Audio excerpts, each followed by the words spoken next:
नमस्कार, आप देख रहे हैं प्लैनेट पहाड़। आइए बढ़ते हैं आज की खबरों की ओर।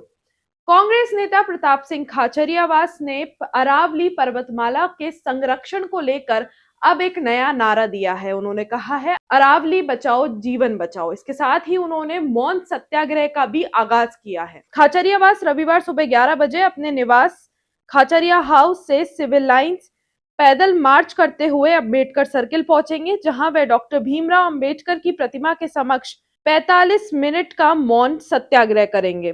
खाचरियावास ने कहा कि अरावली का संरक्षण केवल पर्यावरण का मुद्दा नहीं, बल्कि उत्तर भारत के भविष्य और आने वाली पीढ़ियों की अस्तित्व से जुड़ा विषय है। उन्होंने कहा कि अरावली को बचाना हमारे जीवन और अस्तित्व को बचाने जैसा है। Save Aravalli, save life. Aravalli बचाओ जीवन बचाओ नारे के साथ हम सत्याग्रह शुरू करेंगे। कल मैं खुद मेरे घर से खाचरियावास हाउस से 11 बजे पैदल हमारे अंबेडकर सर्किल पे जाऊंगा, जहां बाबा साहब भीमराव अंबेडकर की मूर्ति लगी हुई है। संडे को मैं हमेशा पदयात्रा इसलिए करता हूं जिससे जयपुर में जाम नहीं लगे।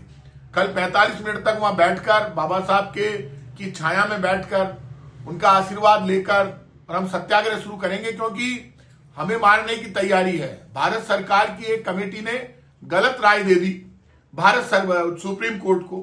जो सुप्रीम कोर्ट दिल्ली में ये कह रहा है कि जहर से मर जाएंगे लोग, पर्यावरण खत्म हो गया है, सांस नहीं ले सकते, मर जाएंगे, आप अरावली खत्म करने में लग गए।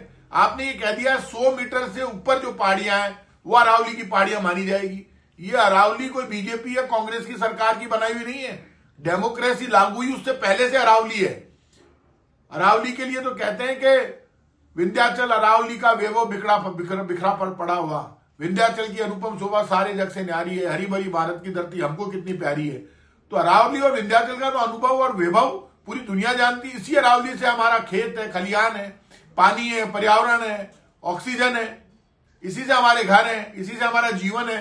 यदि आप अरावली को खत्म करने की कोशिश करोगे कुछ उद्योगपतियों के चक्कर में, और सुप्रीम कोर्ट भी इस तरह के फैसले देगा, गलत फैसले, तो हमारी तो मजबूरी है। भारत सरकार यदि पूरी फौज लेकर आती है तो भी अरावली का नुकसान नहीं कर सकती कुछ उद्योगपतियों के लिए।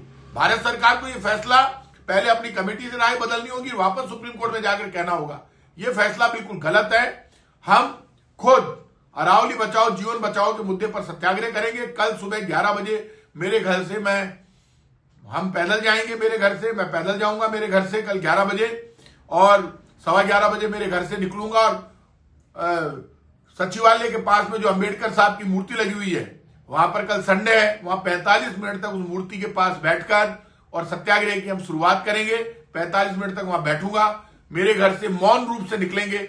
ये सत्याग्रह कल नारे नहीं लगाएंगे, सिर्फ एक ही नारा होगा, अरावली बचाओ जीवन बचाओ, सेव अरावली सेव लाइफ। इस नारे के साथ हम कल से सत्याग्रह शुरू करेंगे। कल सुबह 11 बजे मैं खुद मेरे घर से निकलूंगा और अंबेडकर साहब की मूर्ति पर जाकर 45 मिनट तक वहां बैठकर सत्याग्रह करूंगा, मौन रहूंगा। बाकी वहां पे सिर्फ प्रेस के साथ बात करेंगे, बाकी कोई नारा बीच में नहीं लगाएंगे। और सब लोग अब चाहे कुछ भी करना पड़े, भारत सरकार चाहे कुछ भी कर ले, सुप्रीम कोर्ट कुछ भी कर ले, लेकिन हम किसी भी कीमत पर अरावली यदि खत्म होती है तो हमारा जीवन खत्म हो जाएगा। सेव अरावली सेव लाइफ और अरावली बचाओ जीवन बचाओ के नारे पर हम सब कल, मैं खुद 11 बजे कल पैदल जाऊंगा और 45 मिनट तक धरना दूंगा, और हम सबको मिलकर इस सत्याग्रह में शामिल होना है।